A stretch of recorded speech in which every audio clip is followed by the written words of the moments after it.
बढ़ाने वाली है और 3 नामों से ये संसार में जानी जाएगी। कौन से नाम से?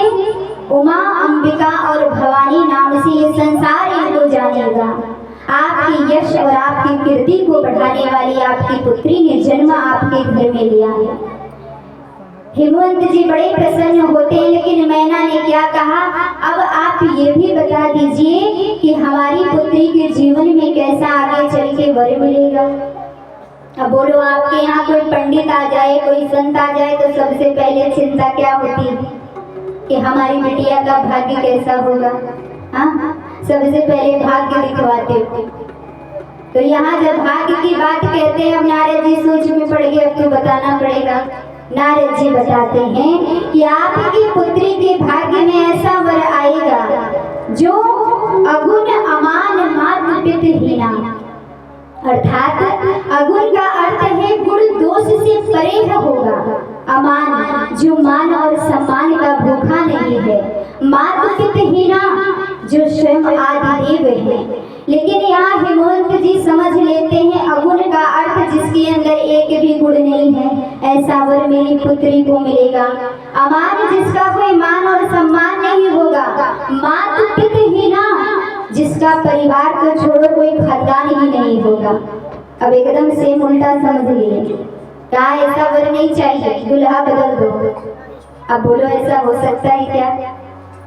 आप चाहते हो कि आपके जीवन में अगर कोई बता दे कि ऐसा ऐसा होने वाला, तो आप पहले दुखी हो जाते हो। लेकिन नारद जी ने जैसे सुना कि दूल्हा बदल दो, तो नारद जी क्या कहते हैं, कह मुनीस हिमवंत सुन जो विधि लिखा लीलार, देव दनुज नर नार मुनि केहू न मेठ निहार। हे हिमवंत, हे राजा, जो तुम कह रहे हो कि दूल्हा बदल दो, वर बदल दो, ऐसा हो सकता है क्या? बेटी के भाग्य में लिखा हुआ, माथे पे लिखे भाग्य को कभी कोई बदल नहीं सकता है। विचार करिए, जो कुछ भी होता है, वरण भी आप करते हो अपने बेटी का, तो आप सोचते हो कि हम जैसा चाहे वैसा मिल जाए, तो ऐसा हो नहीं सकता। एक माता पिता को माध्यम बनाया जाता है। बेटी के लिए आप ढूंढने चलते हो, लेकिन कहते हैं वो लिखने वाला पहले ही लिख दिया है कि आपकी पुत्री के भाग्य में कैसा वर होगा। अगर भाग्य में सुंदर वर मिल रहा है, सुंदर परिवार मिल रहा है, तो उसका भाग्य है, उसे आपने नहीं ढूंढा है, उसके भाग्य ने उसे ढूंढा है। अगर गरीब घर में भी बेटी को जाना है, अगर पति अंधा और लंगड़ा भी होगा, तो किसी न किसी भूमिका से परमात्मा उस घर में उसे भेज देते हैं। आपने कई बार देखा है, पिता अपनी पुत्री के ब्याह के लिए 20 साल 25 साल भागता रहता है, लेकिन बिटिया के लिए कोई वर नहीं मिलता। लेकिन कहते हैं जब लिखा होगा तो अपने आप सामने आ जाएगा। आपको ढूंढने की आवश्यकता नहीं है, लेकिन ढूंढना तो माता पिता का धर्म होता है, वो अपना धर्म निभा रहे हैं। लेकिन आपने कई बार देखा है कि हम दूर दूर तक जाते हैं ढूंढने, लेकिन जब समय आ जाता है, वो दिन आ जाता है, तो आपको नजदीक ही कोई ऐसा वर मिल जाता है जिसके विषय में आपने सोचा भी नहीं होगा। ये क्या है कि जब तक लिखा नहीं होगा तब तक आंख से दिखेगा नहीं, और जब समय आ जाएगा तो आंखों के सामने वो वर आकर खड़ा हो जाएगा। आज देखिए, जैसे नारद जी ने ये बात कहा, अब यहाँ से नारद जी चले जाते हैं, लेकिन माता पार्वती बड़ी प्रसन्न हुई। माता पार्वती को पता है मुझे कौन सा वर मिलेगा, मैं शिव की ही अर्धांगिनी बनूंगी। और आज नारद जी द्वारा कहते हैं, पार्वती ने पूछा कि हे ऋषिवर, मुझे पति रूप में शिव जी किस प्रकार प्राप्त होंगे, मुझे ये बताइए। कहते हैं कठिन तपस्या करना पड़ेगा, कठिन साधना करने पर तुम्हें शिव जी प्राप्त होंगे। सुबह जैसे ही होती है वैसे ही पार्वती जी आज सफेद वस्त्र धारण करके माँ के पास आती है। माँ से कहती है, माँ मुझे आज्ञा दो, मैं तपस्या करने जा रही हूँ इस घर से दूर, और जा करके वहाँ शिव जी को प्राप्त करूंगी। माँ को एक बार तो बड़ा दुख हुआ कि इतनी कम आयु में मेरी पुत्री कठिन तपस्या करेगी। एक बार तो वो मना कर देती है, लेकिन पार्वती जी कहती हैं कि मैं वो तपस्या कर लूंगी। और जाने के लिए जैसे ही आदेश मांगती है वैसे आज देखिए संसार का मानव तपस्या करता है, लेकिन कैसा तपस्या। आपका तपस्या भी तपस्या नहीं है। हाँ, 9 दिन व्रत रख लो, वो व्रत कठिन तपस्या नहीं हो गया। पार्वती जी ने कैसा तपस्या किया।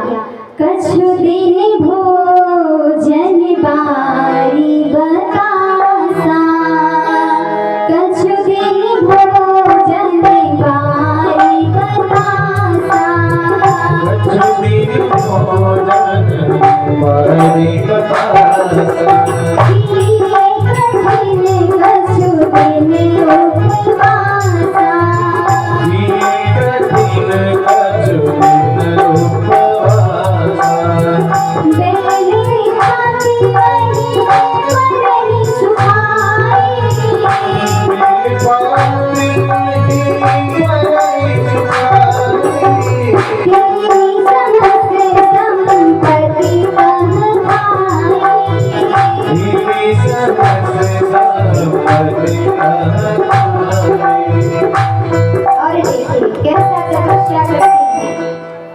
भोजन का त्याग कर देती है, एक पत्थर पर बैठ करके तपस्या करना आरंभ कर देती है।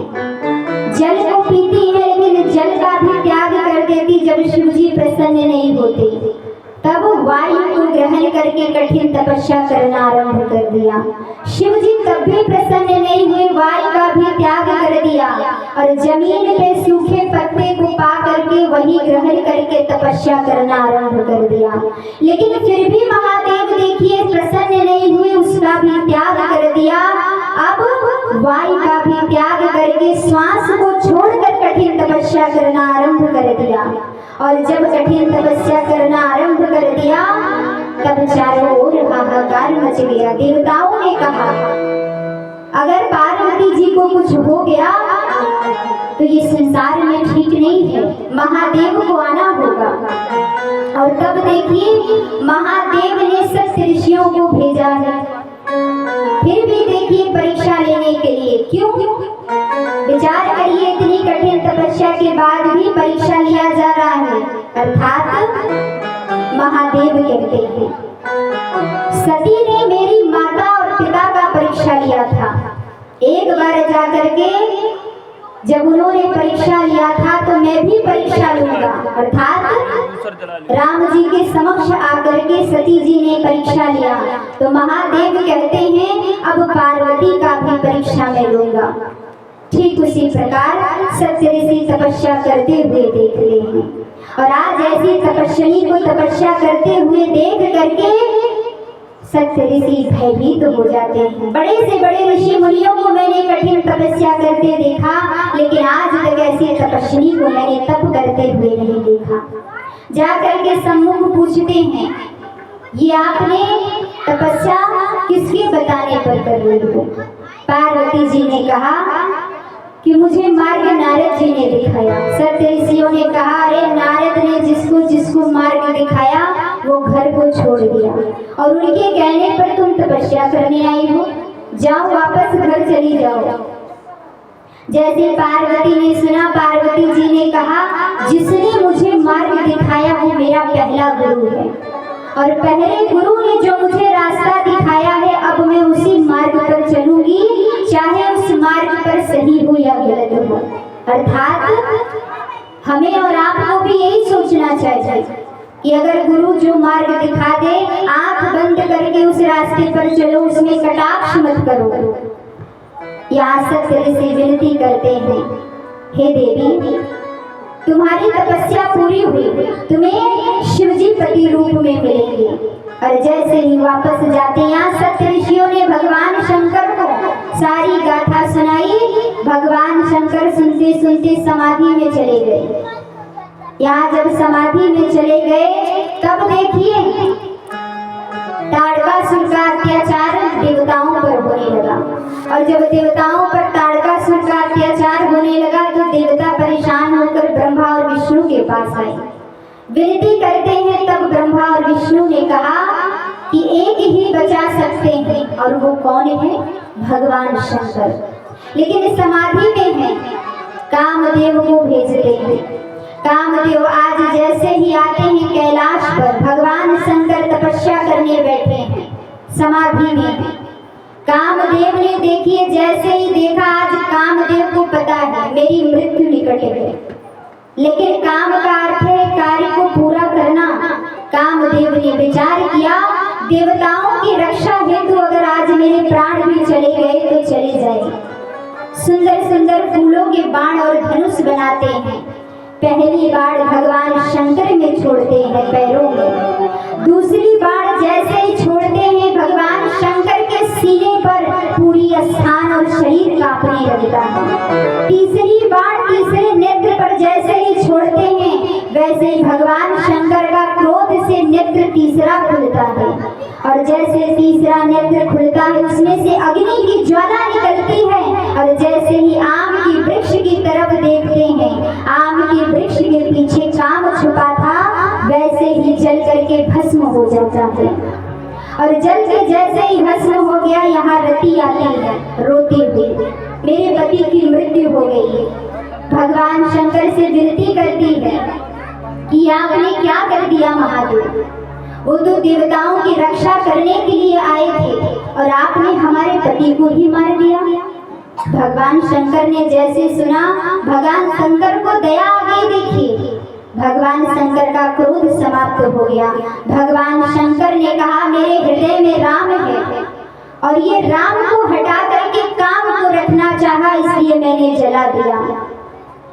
अर्थात जिसके हृदय में राम बसे हो, अगर कोई काम को प्रवेश कराना चाहे तो उसका यही गति होता है।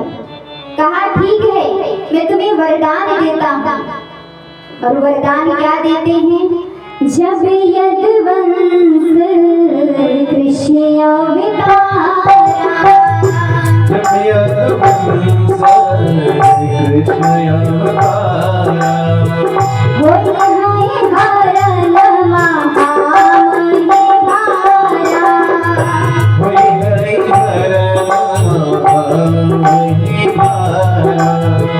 कृष्ण कन्हैया होय हरि घोरा, कृष्ण कन्हैया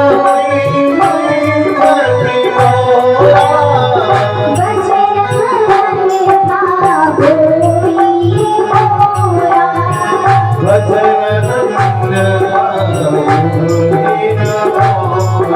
भगवान शंकर ने कहा है रति, जब द्वापर में कृष्ण का अवतार होगा तो उनका जो पहला पुत्र प्रद्युम्न होंगे वही तुम्हें पति रूप में मिलेंगे, और तब तक कामदेव जो जला हुआ है ये मानव के रक्त में इनका स्थान होगा। अर्थात मानव के रक्त उनके खून में काम छुपा होता है। हमारे और आपके शरीर के रक्त में क्या है?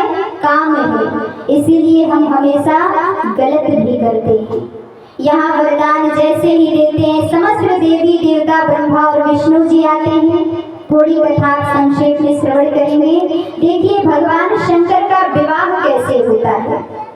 आज जैसे ही देवता आते हैं तो चारों ओर देखते हैं, तो इशारा देवताओं ने कहा नारायण भगवान से अब मौका बढ़िया है, शिव जी प्रसन्न हैं, इनके विवाह की बात आप कर दीजिए।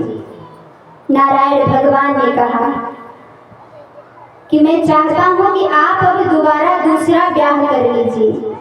ये जितने भी देवता हैं कहते हैं निज नैन देखई चह नाथ तुम्हार विवाह। हे महादेव, ये जितने भी देवता हैं इनकी आंखें सिर्फ और सिर्फ आपके विवाह को देखना चाहते हैं कितने वर्षों से। महादेव ने कहा एक बार मैंने गृहस्थी अपनाया तो सती मुझे छोड़कर चली गई, दोबारा मैं गृहस्थी में नहीं आना चाहता। लेकिन देखिए भगवान नारायण आदेश दे रहे हैं, भगवान शंकर ना नहीं कर सकते हैं। भगवान शंकर ने भगवान नारायण के कहने पर विवाह की स्वीकृति दे दिया, ठीक है आप चाहते हो तो मैं विवाह करूंगा। और जैसे ही देखिए यहाँ कहते हैं, यहाँ सभी देवता प्रसन्न हो जाते हैं, देवता जाकर के अपनी तैयारी करने लगते हैं। और यहाँ विवाह की तैयारी तो सब देखो कर रहे हैं, लेकिन यहाँ श्रृंगी और भिंगी देख रहे हैं कि महादेव को कोई तैयार करने वाला नहीं है।